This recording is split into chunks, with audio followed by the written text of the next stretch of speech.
아주 시원한 찬양 하나님 앞에 드려주셔서 감사드립니다.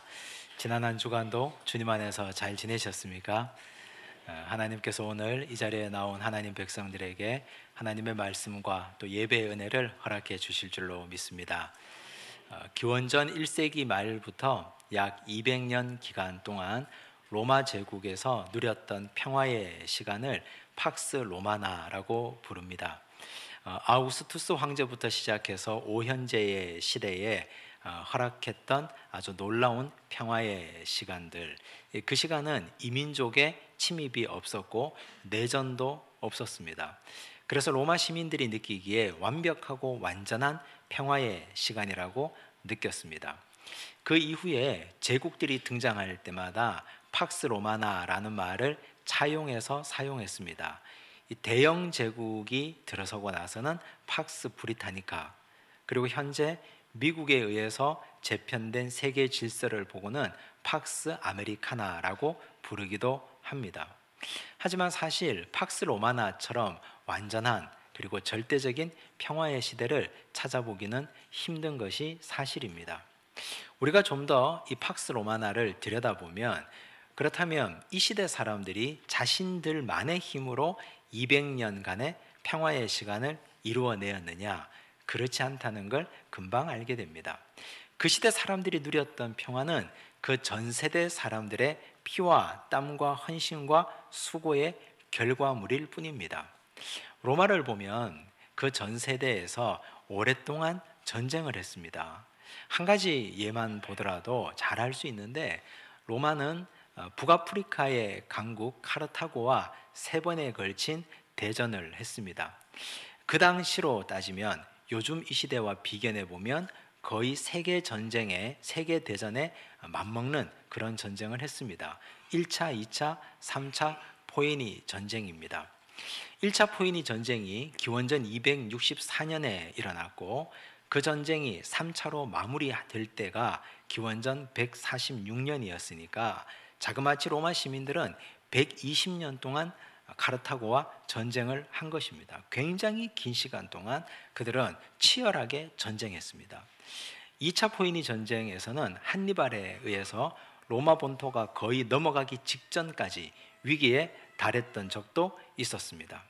그런 위기를 딛고 그들은 로마 본토를 지켜냈고 이겨냈고 결국에는 카르타고를 물리쳤습니다. 그리고 아프리카를 로마의 속주로 만들었고 함께 인접해 있었던 지중해를 그들의 바다로 만들었습니다. 그때부터 바야흐로 로마의 평화, 팍스 로마나가 시작된 것입니다. 이 역사적 사건이 우리에게 주는 교훈이 무엇입니까? 오늘 우리가 누리는 이 평화는 공짜 평화는 없다는 것입니다. 우리가 누리는 이 평화는 누군가에 의해서 희생이 되었고, 누군가가 고생했고 땀 흘렸고 수고로운 애씀이 있었기 때문에 우리가 오늘 평화 위에 존재하고 있다는 사실입니다. 우리 삶에도 정말 온전한 안식과 평화를 누리기 위해서는 우리는 가만히 있어서는 평화는 제 발로 걸어오지 않습니다. 열심히 일해야 되고, 열심히 뛰어야 되고, 분투해야 되고, 땀이 흘러야 됩니다. 그래야 우리는 평화라는 선물을 손에 쥘 수 있다는 사실입니다. 오늘 우리는 가나안 땅에 도래한 평화에 대해서 함께 말씀을 나누려고 합니다. 이스라엘 백성들에게 있어서 가나안 땅은 아주 로망의 땅입니다. 왜냐하면 그들의 믿음의 조상 아브라함부터 시작해서 하나님이 그에게 가나안 땅을 선물로 주셨기 때문입니다. 갈대아 우르에 살던 아브라함을 불러서 가나안 땅에 하나님 들이셨습니다. 그리고 그 땅을 하나님이 선물로 주셨습니다. 아브라함이 그 땅에 뿌리를 내렸고, 야곱도 외삼촌 집에 갔다가 12아들 모든 식구들을 다 거느리고 가나안에 돌아와서 정착했습니다. 그래서 이스라엘 백성들은 포로기에 이집트에 살면서도 내가 언젠가는 돌아가야 할 그 땅, 우리가 언젠가는 돌아가서 그 땅에 정착해야 될 그곳이 바로 가나안이 된 것입니다. 모세부터 시작해서 출애굽의 여정이 출발되었고, 여호수아가 마침표를 찍습니다. 가나안 중부, 남부, 북부 지역을 점령했습니다. 그 결과를 오늘 말씀 23절이 우리에게 설명합니다. 함께 읽도록 하겠습니다. 이와 같이 여호수아가 여호와께서 모세에게 말씀하신 대로 그 온 땅을 점령하여 이스라엘 지파의 구분에 따라 기업으로 주매 그 땅에 전쟁이 그쳤더라. 그 땅에 전쟁이 그쳤더라. 즉 평화가 도래했다 하는 말씀입니다. 그 땅에 전쟁이 그치게 된 이유를 23절 초반에 말씀하는데 여호와께서 모세에게 말씀하신 대로, 도대체 여호와께서 모세에게 무슨 말씀을 하셨길래 그 말씀을 따라 순종했더니 평화가 도래했는가? 이 말씀은 신명기 7장 2절에 기록되어 있는 말씀입니다. 신명기 7장 2절 함께 읽겠습니다. 내 하나님 여호와께서 그들을 내게 넘겨 내게 치게 하시리니 그때 너는 그들을 진멸할 것이라. 그들과 어떤 언약도 하지 말 것이요 그들을 불쌍히 여기지도 말 것이며. 하나님이 모압 평지에서 모세를 통해서 이스라엘 백성들에게 하신 말씀입니다. 가나안 땅에 들어가면 그들을 쳐라. 그들과 어떤 언약도 맺지 말고 혼인 약속도 하지 마라. 하나님이 하신 말씀, 이 말씀을 굳게 지켰습니다. 즉 평화를 얻기 위해서는 하나님 말씀에 순종해야 되고, 이 말씀에 순종하는 것은 가나안 땅에 이미 살고 있었던 가나안 7족속을 다 내쫓는 전쟁을 해야 되는 일이었습니다. 수고롭지 않은 순종은 아무것도 없습니다. 순종을 하려면 수고가 따르고 고생이 따르고 손에 피가 묻고 땀이 흘러야 됩니다. 그 순종의 시간을 통과해야만, 반드시 그 시간이 있어야만 평화가 우리에게 도래할 수 있다는 말씀입니다. 그런데 이 순종을 행하기가 사실 쉽지 않습니다. 그냥 말씀만 따라가면 되는 게 아니라 싸워야 되고 고생해야 되기 때문입니다. 권투하는 권투 선수들이 자기 코치들에게 가장 많이 듣는 말이 있습니다. 그건 눈 감지 말라는 말입니다. 상대방의 펀치가 날아올 때 눈 뜨고 맞아라.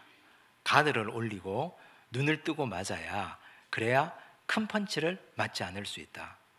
그래야 잔펀치는 눈 뜨고 맞아야 큰 펀치가 날아올 때 피할 수 있다는 말입니다. 그런 말을 수없이 듣고 수없이 새깁니다. 그러나 막상 실전에 들어가 보면 한 대 맞으면 정신이 없습니다. 눈이 빙글빙글 돌고 눈이 터지고 피가 터집니다. 그러면 상대방이 어깨만 조금 해도 눈이 금방 감기고 피하게 됩니다.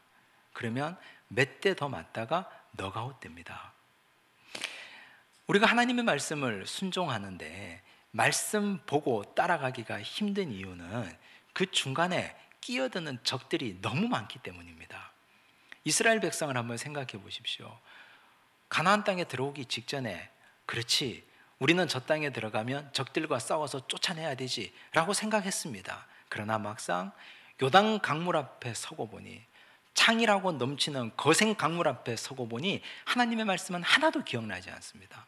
하나님의 말씀은 깡그리 잊어버렸습니다. 여호수아가 이스라엘 백성들을 차분히 가라앉힙니다. 진정을 시킵니다. 가라앉히고 진정시키고 하나님이 방법을 알려주실 것이다. 염려하지 마라. 기다려라.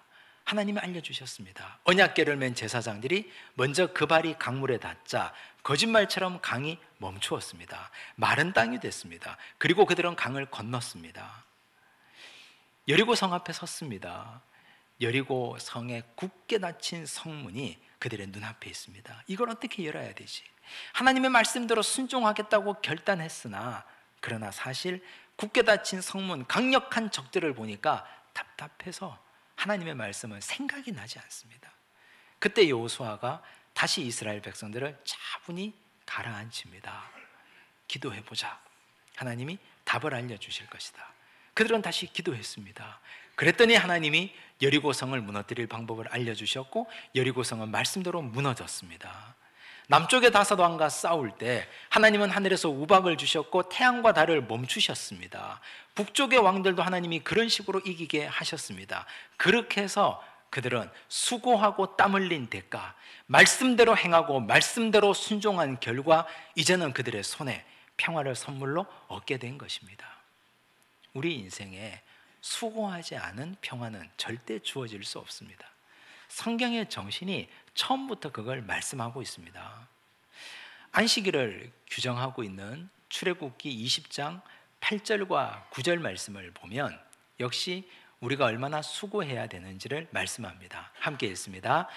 안식일을 기억하여 거룩하게 지키라. 엿새 동안은 힘써 내 모든 일을 행할 것이나. 안식일은 육체가 쉬는 날 아닙니까? 우리가 하나님 앞에 예배드리는 날입니다. 그런데 이 안식일을 온전히 누리기 위해서는 엿새 동안 힘써 일해야 됩니다. 힘써라는 말, 열심히 일해야 그런 자에게 안식을 누릴 만한 자격이 주어진다는 말씀입니다. 지금 우리는 휴가철을 보내고 있습니다. 1년에 아주 바쁜 1년의 모든 시간들을 잠깐 쉬어서 이 며칠간의 짧은 휴가를 누릴 수 있는 자격, 이건 힘써 우리의 수고를 다한 자들이 누릴 수 있는 꿈같은 시간들입니다. 안식도 역시 그렇고 우리 인생에 주신 평화의 선물도 이 평화를 얻기 위해서 땀 흘리지 않으면, 말씀대로 살아내지 않으면 우리는 평화를 누릴 자격이 없는 사람이 됩니다. 부디 우리 인생에 염려가 사라지고 걱정이 사라지고 문제가 사라지기를 원하신다면, 진실로 우리 인생에 평화의 시대가 도래하기를 원하신다면 수고를 피하지 마시기 바랍니다. 수고로움을 직면하셔야 됩니다. 땀이 흐르고 고생하고 하나님 말씀대로 행하는 이 모든 수고를 마친 후에야 하나님께서 우리에게 평화라는 귀한 선물을 허락해 주실 줄로 믿습니다. 그런 귀한 평화를 누리는 하나님의 백성들 되시기를 바랍니다.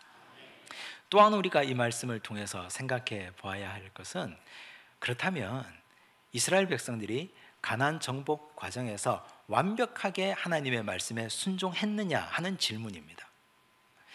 요단강을 건너는 것부터 시작해서 북쪽의 왕들을 다 섬멸할 때까지 그들은 한 가지도 하나님을 떠나지 않고 어기지 않고 말씀대로 순종했느냐? 우리는 이 질문을 해보면 아니라고 대답할 수밖에 없습니다. 우리가 아는 것만 해도 크게 두 가지나 이스라엘 백성들은 죄와 허물, 잘못이 있었습니다. 첫 번째 잘못이 무엇입니까? 아이성 전투입니다. 아이성 전투에서는 아간이 도둑질을 했습니다. 지도자 여호수아는 하나님께 묻지 않고 기도하지 않고 함부로 징경 명령을 내렸습니다. 하나님 앞에 이것이 죄였습니다. 1차 아이성 전투에서 실패합니다. 자그마치 36명이나 죽었습니다. 백성은 죽고 전쟁은 지고 그 안에 도둑질한 사람은 있고, 그래서 참담한 마음으로 여호수아와 이스라엘의 족장들이 죽게 엎드렸습니다. 첫 번째 실패였습니다. 두 번째 실패는 무엇입니까? 기브온 거민들을 분별하지 못한 것입니다. 가까이 있는 사람들이었는데 그들이 멀리서 왔다고 거짓말을 했지 않습니까? 곰팡이 난 떡을 가지고 왔습니다. 남루한 옷을 입었습니다. 그리고 우리는 멀리서 왔습니다. 거짓말을 했습니다. 그런데 성경에 보면 여호와께 묻지 아니하였다. 하나님, 이들이 멀리서 온 사람들입니까? 우리 속에 거하는 사람들입니까? 한 사람도 묻지 않았습니다. 여호수아부터 지도자, 족장, 백성들까지도 하나님께 기도한 사람이 전무했습니다. 이것이 크나큰 두 가지의 실패였습니다. 죄와 허물이 있었습니다. 그런데 하나님은 이 죄와 허물에도 불구하고 이스라엘 백성들에게 안식을 주시고 평화를 주시고 그들에게 선물로 그 땅을 주셨습니다. 이것이 어떻게 된 일입니까? 그들은 큰 죄를 지었는데도. 우리는 여기서 하나님의 위대한 성품을 발견할 수 있습니다. 어떤 하나님이십니까? 하나님은 우리 인간을 너무나 잘 아시는 하나님입니다. 하나님이 우리 인간들에게 원하시는 것은 완벽함, 완전함이 아니라는 사실입니다. 하나님은 우리 인간들이 10가지 혹은 100가지 그 이상 하나님 말씀에 철저하게 로봇처럼 다 순종하기를 원치 않는 하나님입니다. 그렇게 할 수 없다는 걸 하나님은 누구보다 잘 알고 있습니다. 여호수아와 이스라엘 백성들이 아이성 전투에서 실수하고 기브온 거민들이 어떤 사람들인지 묻지 않고 기도하지 않았지만, 그러나 그 두 가지를 제외하고 나면 나머지는 훌륭하지 않습니까? 요단강도 믿음으로 건넜죠. 여리고성도 믿음으로 넘었죠. 나머지 모든 것은 그들은 믿음으로 다 감당해냈습니다. 이 정도면 훌륭하지 않은가? 이 정도면 이들을 나의 땅에, 가나안 땅에 안식을 줄만하지 않은가? 하나님께서는 원래 이런 분이십니다. 하나님은 한 가지만 잘해도 그 한 가지 때문에 우리 인생들의 수많은 허물들을 눈 감고 넘어가고 덮어주는 분이십니다. 성경에 보면 야곱이라는 사람이 나오는데 야곱이 얼마나 나쁜 사람인지 모릅니다. 야곱은 교활한 사람입니다. 거짓말쟁이입니다. 야곱이 형을 속이고 아버지를 속이고 장자권을 가로챘지 않습니까? 그리고 도망을 갔습니다. 계산이 빠른 사람입니다.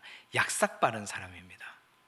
우리 주변에 야곱 같은 사람이 있으면 한 대 쥐어박고 싶을 만큼, 저 사람과는 인간관계를 끊고 싶을 만큼 아주 치밀하고 인간적인 사람입니다. 그런데 하나님이 왜 그를 사랑하셨는가? 그에게는 한 가지 장점이 있습니다.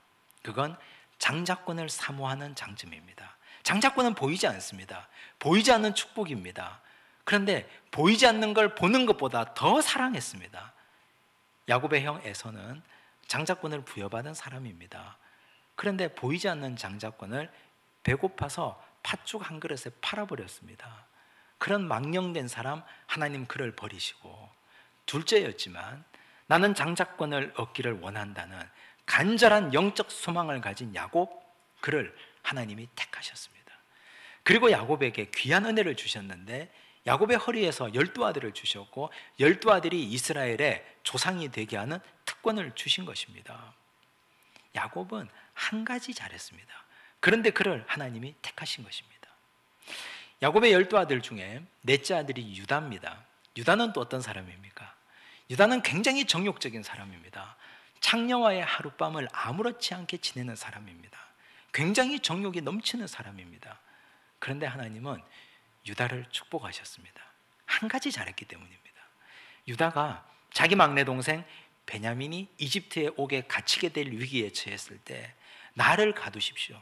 내가 여기에서 인질이 되고 내가 여기 갇히는 한이 있더라도 내 동생은 안 됩니다. 이 동생을 풀어주셔야 내 아버지가 살 수 있습니다. 강구했던 사람입니다. 동생을 대신해서 대신 옥살이를 하려고 했던 사람, 그가 유다입니다. 하나님은 그 유다를 귀하게 보시고 유다의 가문에서 다윗이 나게 하시고 예수 그리스도가 유다 지파에서 나게 하셨던 것입니다. 한 가지만 잘해도. 하나님은 오늘 우리 인생도 그렇게 보십니다. 만약 하나님은 우리 인생들이 잘못하는 것마다 사사건건 우리를 심판하시면 우린 이 자리에 있을 수 있겠습니까? 이 손으로 죄를 지으면 손을 부러뜨리시고 발로 죄를 지으면 발을 부러뜨리시면 온전하게 걸어다닐 사람이 누가 있겠습니까? 우린 항상 죄 짓는 인생인데 하나님이 오늘 우리에게 가나안의 안식을 주시고 평화를 주시고 참된 기쁨과 복 가운데 살게 하시는 것은 우리가 하나님 앞에 마음에 드는 구석이 딱 한 가지만 있어도, 과거에 우리가 믿음이 순수할 때 하나님을 사랑했던 그 한두 가지 때문에 마치 삭을 우려 먹듯이 우리는 평생토록 하나님 앞에 그거 하나 때문에, 그거 하나 잘 보여서 지금까지 살고 있는 것 아닙니까? 나머지 다 잘못해도 하나님은 우리 인생의 장점 한 가지 보시고 덮어가고 넘어가고 가려주고 그렇게 걸어가고 있는 것 아닙니까? 돌아보면 우린 그런 하나님의 큰 은혜에 빚지고 살아가고 있는 사람들입니다. 그렇다면 우리가 이웃을 대하고 형제를 대할 때 어떤 마음가짐으로 대해야 합니까? 흔히 우리는 이런 말들을 자주 합니다. 저 사람은 다 좋은데 저거 한 가지 때문에 나하고 안 맞아. 저거 한 가지 때문에 나는 함께 할 수 없어.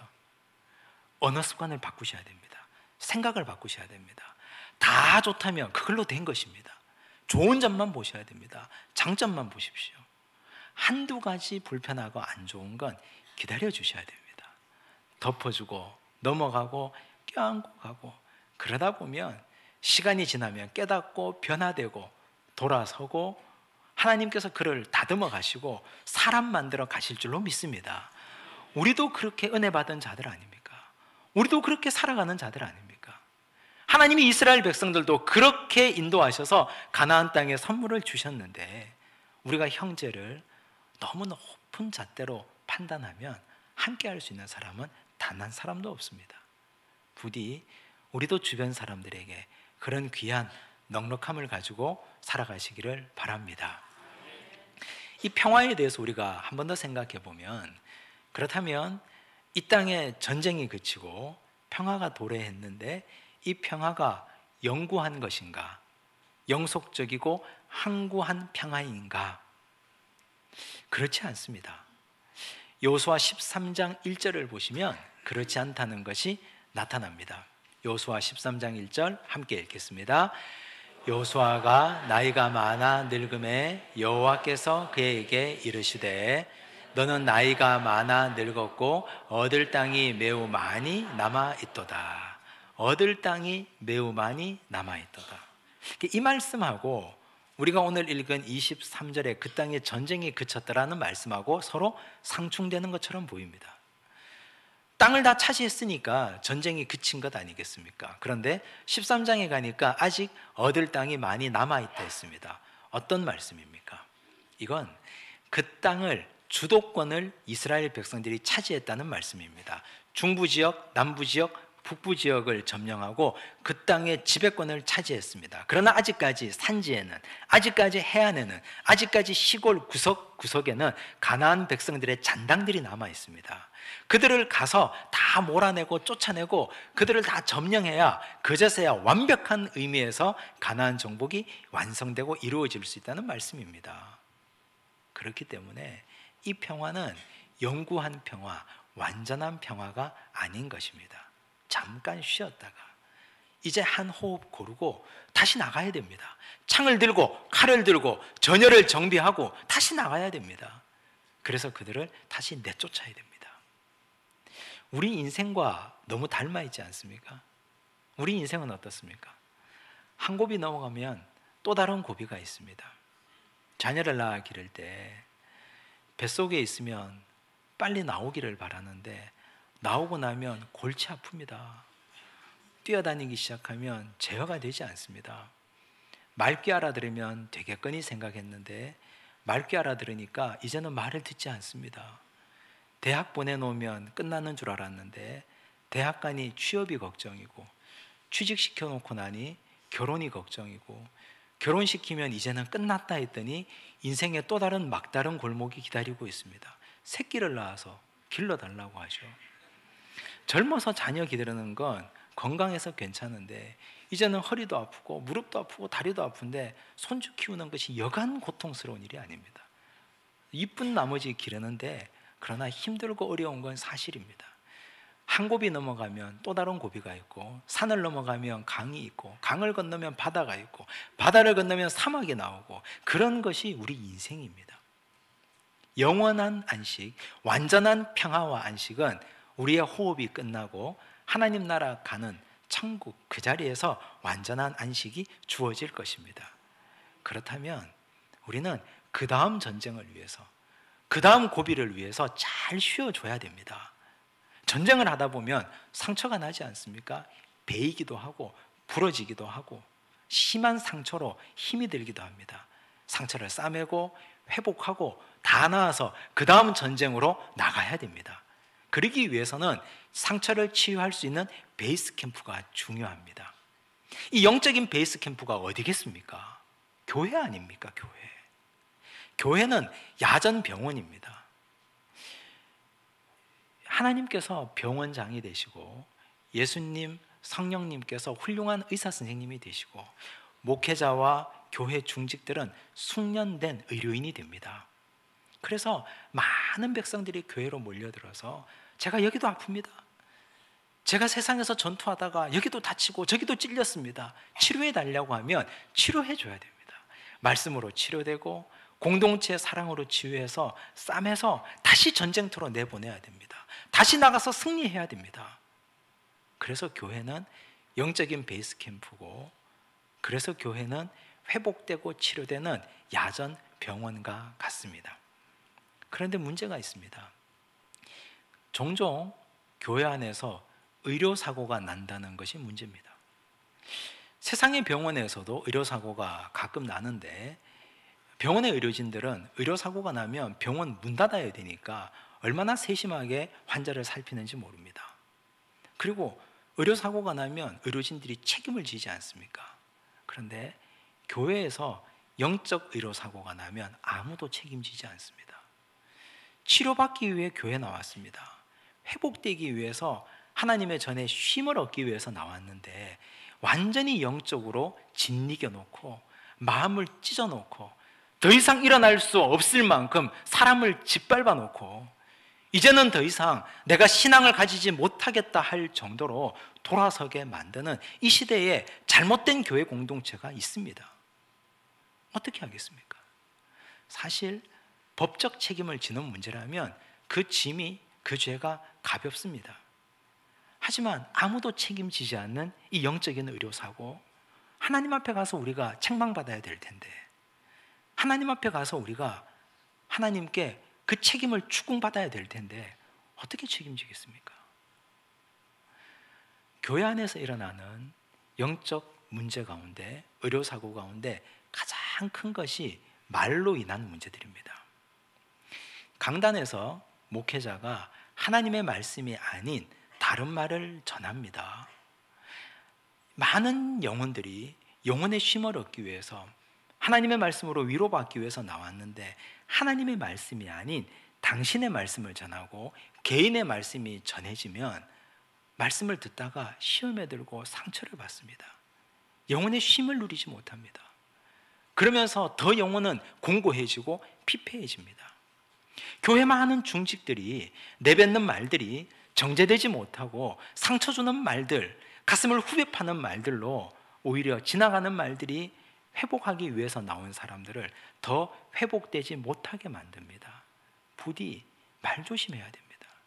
부디 교회 안에서 10번, 100번 생각해보고 이 말이 정말 은혜되는 말씀인지, 정말 이 말을 내가 해도 되는지 되지 않는지 가려서 말해야 됩니다. 그렇지 않으면 교회는 사람을 치유하고 회복시키는 영적 병원 공동체가 아니라 오히려 영혼을 죽이는, 오히려 영혼을 피폐하게 만드는 잘못된 공동체가 될 가능성이 높습니다. 부디 우리가 평화를 얻고 잠깐 쉬었다가 그 다음 전쟁터로 나가야 된다면 하나님이 주신 이 교회 공동체, 우리 교회 공동체가 진정한 회복이 있는 공동체가 되기를 간절히 바랍니다. 말씀을 정리하겠습니다. 우리가 오늘 누리는 이 평화는 대가 없이 주어지지 않습니다. 말씀을 따라 순종하고 걸어가며 얻는 평화입니다. 평화를 원하신다면 직면하십시오. 말씀에 순종하시고 눈을 감지 마시고 최선을 다해서 한 걸음 한 걸음 나아가시기를 바랍니다. 우리가 혹 완벽하지 못해도, 때로는 실수하고 넘어져도 하나님은 그만하면 잘했다, 내가 너 한두 가지만 보고 너를 나의 안식에 인도해 주겠다 하시는 그 하나님의 넉넉한 사랑을 힘입고 우리도 주변 사람들에게 넉넉함을 베풀고 사시기를 바랍니다. 또한 우리 공동체가 완전한 치유, 온전한 회복이 있는 공동체가 되기 위해서 우리의 말을 조심하고 이 교회가 영적 야전병원이 될 수 있도록, 진정한 베이스 캠프가 될 수 있도록 잘 세워가고 사랑으로 일궈가는 공동체가 되기를 바랍니다. 기도하겠습니다. 사랑의 하나님, 감사합니다. 우리에게 평화를 허락하여 주옵소서. 이제는 이 땅의 전쟁이 그치고 우리 인생에 복잡하고 우리 인생에 피 튀기는 일들이 이제는 그치고 이제는 주 앞에서 온전한 평화를 누리고 싶습니다. 그렇게 하기 위해서 수고한 자에게만 평화를 준다 하셨사오니 직면하게 하여 주옵소서. 달려가게 하여 주옵소서. 열심히 일하고 하나님이 주시는 온전한 평화를 누리는 자, 자격 있는 자들 되게 하여 주옵소서. 우리가 때로 실수하고 넘어지고 무너져도 하나님은 우리의 완전을 원치 않으시고 우리 한두 가지에 잘한 것 보시고 지금까지 도우시는 사랑의 하나님이심을 깨닫사오니 하나님께서 오늘 우리 인생에게 복 주시고 은혜 주셔서 인도하신 그 큰 사랑 기억하고 우리도 주변 사람들에게 넉넉함으로 대하게 하여 주옵소서. 하나님, 우리 교회가 또 이 시대의 모든 교회가 영적인 베이스 캠프와 영혼을 살리는 야전병원이 되기를 원합니다. 말에 조심하며 사랑을 베풀어 주어서 교회 공동체의 모든 사람들에게 귀한 회복과 은혜를 선물할 수 있는 아름다운 교회 되도록 축복하여 주옵소서. 예수님 이름으로 기도드리옵나이다. 아멘.